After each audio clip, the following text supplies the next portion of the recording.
Hang out with me. We're going to be working on this Manix 2 XL. We're going to be swapping out some parts. What exactly are we doing, do you ask? Well, we are going to throw on these Rockscale design titanium scales here with a cool dark blasted finish. Before we begin and before I forget, let's get a weight on this before I change anything out. I'm curious to see what the weight's going to be after. So 4.8 ounces. Remember that. Write that down. We want to compare it. I'll probably forget what that number is, but I'll weigh it if I remember after, and we'll see how it compares, because this is really light. Look at how this is all pocketed out here. So this is a linerless design, right? Right? I think it is. Crap, maybe not. We'll see. We'll find out. I'm pretty sure it's linerless, but maybe I'm wrong. Maybe it's not linerless. Okay, this will be fun. This will be fun. I should stop the video and go double check, because I was debating between a few different scales, and I know some were linerless, some were not linerless, but I don't remember if the Rockscale were.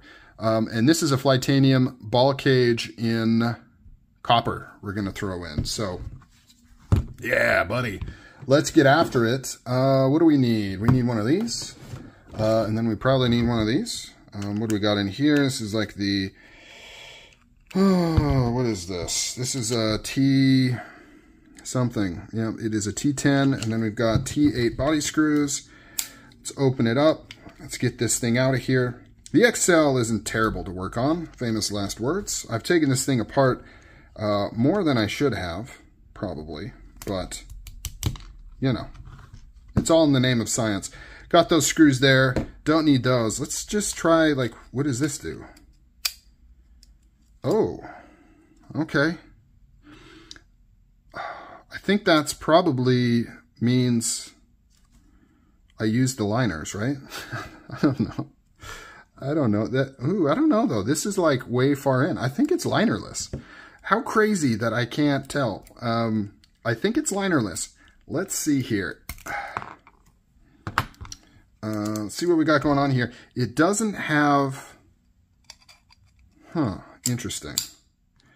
Yeah, definitely linerless. I'm curious to see what the action is like with the phosphor bronze washers running directly on titanium. That shouldn't be a problem. That's how most knives are. Duh. What am I talking about?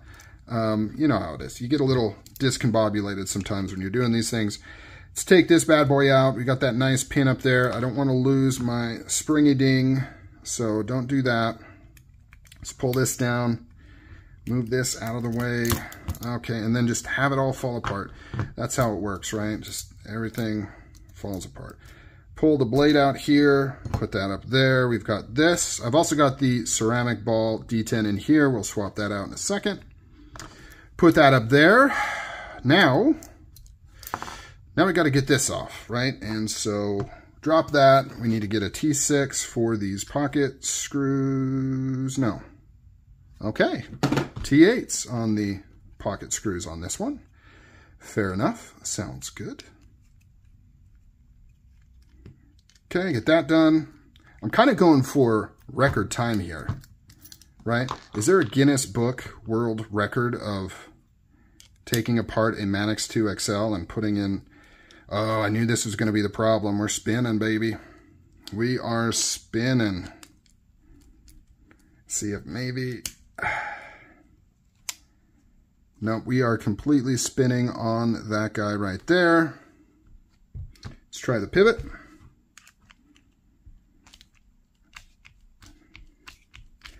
Same thing. It's always something, you know, always something. Here's a trick though. This one actually is got a flat side. So we are just going to, why is that not working? We're just going to use that to our advantage to hold this in place. Boom, look at that. Okay, problem solved on that side.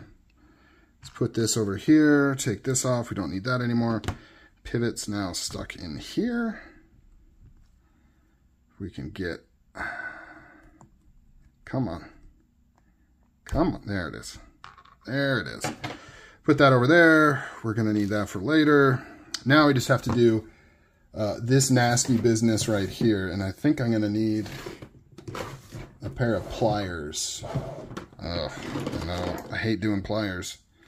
Not my favorite thing to do. We might need to heat it up. I don't know. Let's try just some light plier action here and see if we can get this off. It's either working really well or not at all. It is working. Okay, I had to put a little bit extra pressure on there than I anticipated, but you know, good enough. So, come on. Got that. Where'd it go? Is it right there? Okay, we're clear here. No parts, no parts. Let's start with this guy. Let's get this going before we forget about it. Put this in here. Get this going, and I am off camera. Sorry about that, guys. Let's see what we have. See, I hate doing this. Oh, I really that's the bane of my existence. Not even getting it off. Like, getting it off is one thing. At least you know what you're dealing with. But when you are trying to screw into a post like this and it starts spinning, you always wonder, like, am I cross-threaded? Or, okay, we are good. Am I cross-threaded, or do I just need to give it some more unga-dungas? And I needed to give it some more unga-dungas, so we're good. So this is the pivot, right? But before we do that, we got to put this on here. That's something I always forget about the Spydercos, how they're on a bushing system, and I put the pivot in thinking I can put the washer over the top of it, and you can't, and then I got to take it apart. So I'm pretty proud of myself for catching it this time, not running into issues. Okay, so we've got the same issue as before. Let me grab the one with the D. Even though the instructions say to do the other side first. Should I do that? I don't know. For some reason I always want to do, you know, on a frame lock, what would be the lock side first. But I guess technically we should do this side first, because this should have, if I'm not mistaken, yeah, this has the D-ring, or the flat side built into it, so we won't have this problem. I think this goes on the back here. Okay.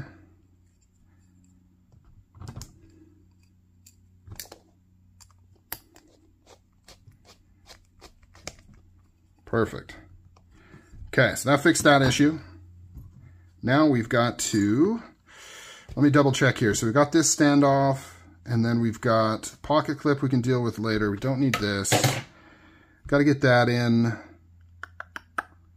Those screws, yeah, I think this is it. So let's get after it. Let's pull out this ball. Let's put it in here. Now, as just a preemptive thing, I did actually install this copper cage ball on this Manix XL2 before doing this. So I know it'll function. So if we have any function issues, it's not inherently because of this. It's because of the combination of the new scales and that, if that makes any sense whatsoever. I don't know if it does. Okay, that goes in there. Pin went right in. Put that in there. Now we just got to line this bad boy up. Like that-ish. Hold it in place.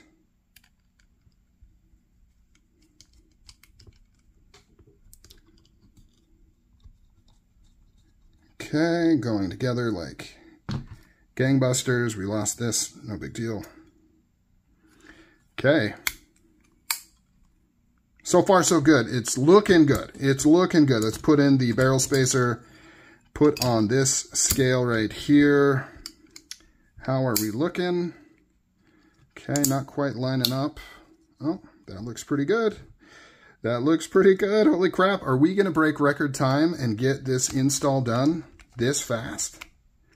Something will go wrong. Something's going to go wrong. Always does. We are... Oh, I was going to say we've got an extra screw. No, we don't have an extra screw. I just didn't put it in on the other side. Perfecto.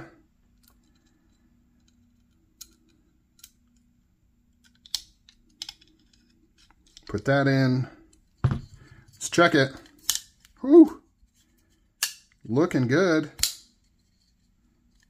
Looking good. That looks pretty sick, I do have to say, with that copper right there. And that should start to patina up a little bit. If you want to check out these scales, I think they were just over like $100, which, you know, in my opinion isn't bad. And it's cool because they are in fact linerless, but you don't have to do any special extra hardware or anything, right?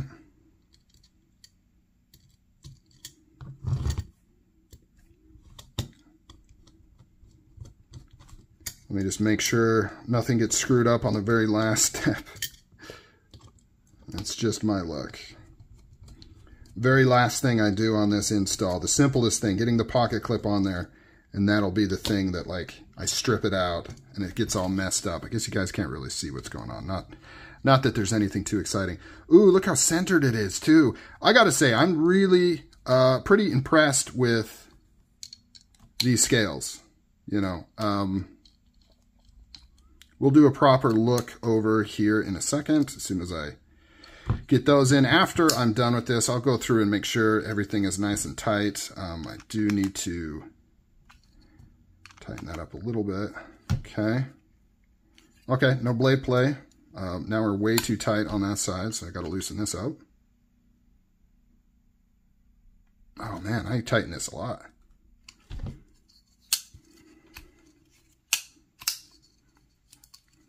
Okay, I think that's about good. I might loosen this pivot up just a tad. I need to get some oil in there. I totally forgot to oil it up before you put it back together, but what can you do? What do you guys think of these scales? I think they look pretty cool. Nice and blasted. Of course, this is going to get covered in snail trails, but for me, I think that'll make it look better. Ooh, we were going to do the weight. We were at 4.8 ounces, I believe. Let's see what weight we're running now. 5.1, so pretty cool, actually, honestly, because I did want a little bit more heft to it. These micarta scales, man, I mean, they are great because you can throw, like with those micarta scales on there, you can throw this in like basketball shorts and like carry this thing and actually play basketball with this in your pocket. It is so lightweight for such a big knife. However, in hand, I just wanted something a little more substantial, so this is cool. Still very lightweight, but it does give it a little more heft, a little bit more of a, I don't know, in my opinion, a little bit more of a premium type feel, although the micarta is not bad. One thing I've noticed, I'm going on a tangent here, is this is canvas micarta 2, and so is my military 2. And this and my military 2, you can see, is starting to turn like a reddish brown, but for some reason this one is turning like a black. It's kind of bizarre. It's kind of cool, kind of different, but very dark compared to my other canvas micarta Spydercos and how they are darkening up with being carried and stuff. Look at that, perfectly centered.